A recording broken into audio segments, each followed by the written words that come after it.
Il ne s'agira surtout pas pour moi aujourd'hui de dresser un long bilan de mes quelques 30 mois de gestion à la tête de l'Office.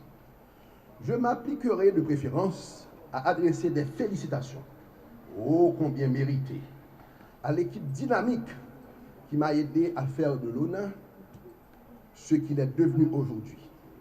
Une entreprise moderne, informatisée et un acteur important dans le microcrédit.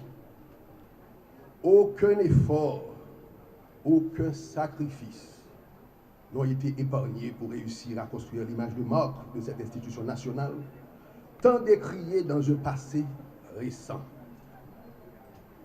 Au cœur de notre politique de modernisation s'inscrivait notre plus important chantier. Je veux parler naturellement de l'informatisation, qui vise à introduire des améliorations majeures dans le traitement et la diffusion de l'information, tant en termes de fiabilité que de rapidité, tout en favorisant des gains de productivité énormes.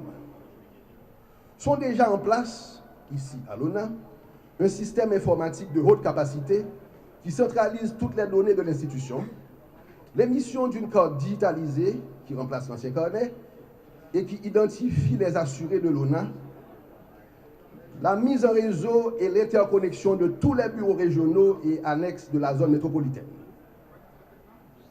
Aussi, toutes les caisses de l'ONA sur tout le territoire sont aujourd'hui automatisées. Chers collaborateurs,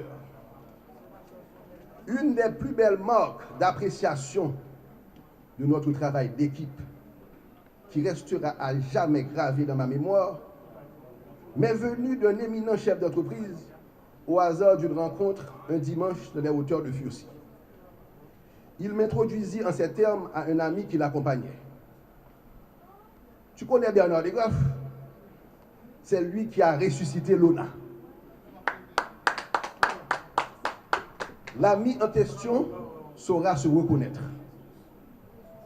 Je reste absolument convaincu que votre nouveau directeur général, mon vieil et estimable ami Emmanuel Ménard, que d'ailleurs j'avais eu l'honneur de remplacer à la tête de la TNH dans les années 90, saura tout, mais vraiment tout, mettre en œuvre pour continuer sur la même lancée, poursuivant sans relâche, pour répéter M. Dorville, la dynamique irréversible de la modernisation de l'ONA.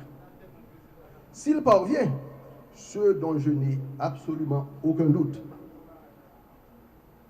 ce que je lui ai d'ailleurs dit en privé, s'il parvient, dis-je, à relever ce défi, ma famille et moi estimerons juste le prix que nous avons payé en souffrances indicibles. Il faudra évidemment que la discipline soit maintenue de façon rigoureuse, car aucune institution, qu'elle soit privée ou publique, ne peut fonctionner dans le désordre et l'anarchie, et en même temps produire des résultats tangibles. Évidemment.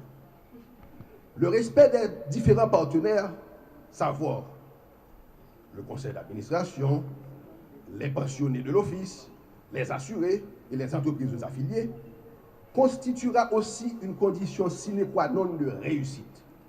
Respect, entre autres, des délais dans les services fournis, et sans lequel pourrait beaucoup souffrir le climat de confiance que nous avons réussi à instaurer ici à l'ONA.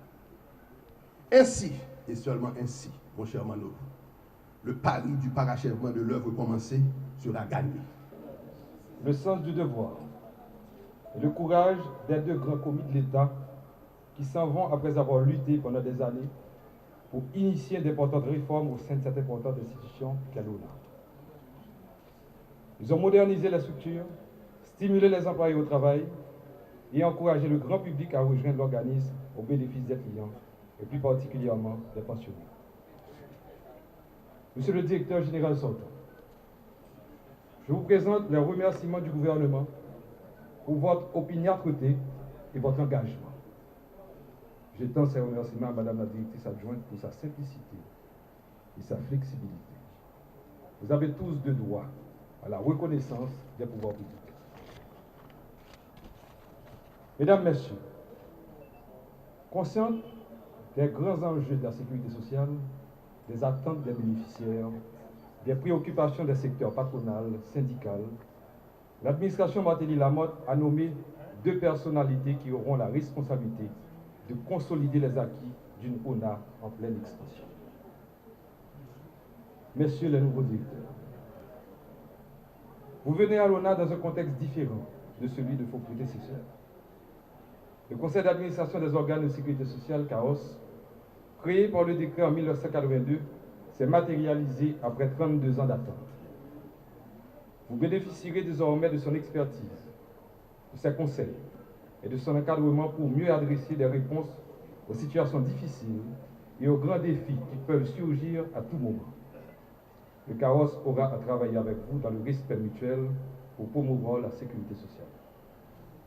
Les membres du CAOS établiront la passerelle de communication indispensable entre le patronat, les syndicats et votre ministère de tutelle. Je souligne que l'autonomie de l'ONA n'exclut pas le contrôle du ministère des Affaires sociales et du Travail qui, par l'intermédiaire de son titulaire, doit valider les programmes et les transactions sur avis favorable du CAOS. La harmonisation des rapports entre ces différentes entités garantira la stabilité, l'efficacité et la productivité de l'ONA au profit du peuple haïtien. J'appelle de tous mes voeux à un dépassement collectif de tout le personnel de l'ONA en vue d'offrir une collaboration loyale aux nouveaux dirigeants. Bon travail et bonne chance. L'ONA a perdu bon nombre de jours de travail. L'heure n'est pas au discours. Je remercie tous ceux qui ont bien voulu faire le déplacement pour m'assister ce matin.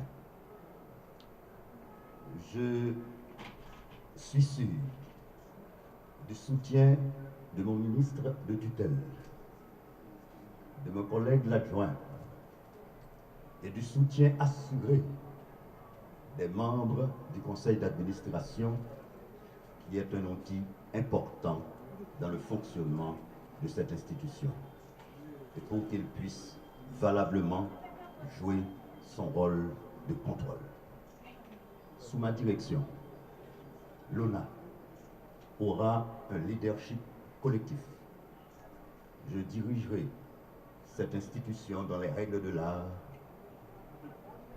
et selon les termes de la loi. Je dirigerai avec tout le monde.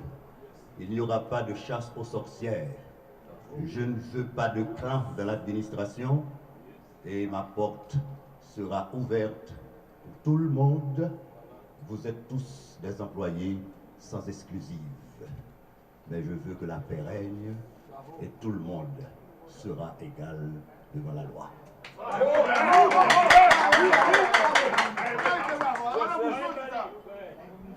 Je veux assurer les pensionnés et les travailleurs que l'ONA restera la banque des assurés, la banque des travailleurs. Permettez-moi de saluer le courage de mon prédécesseur avec mes respects à vous et à toute l'équipe qui a travaillé pendant ces 30 mois à la tête de cette institution. Pour terminer, je vous dirai ceci. Je prends un engagement aujourd'hui de continuer la modernisation de l'ONA. Et pour réussir avec mon directeur général adjoint, j'agirai en homme de pensée et je penserai en homme d'action.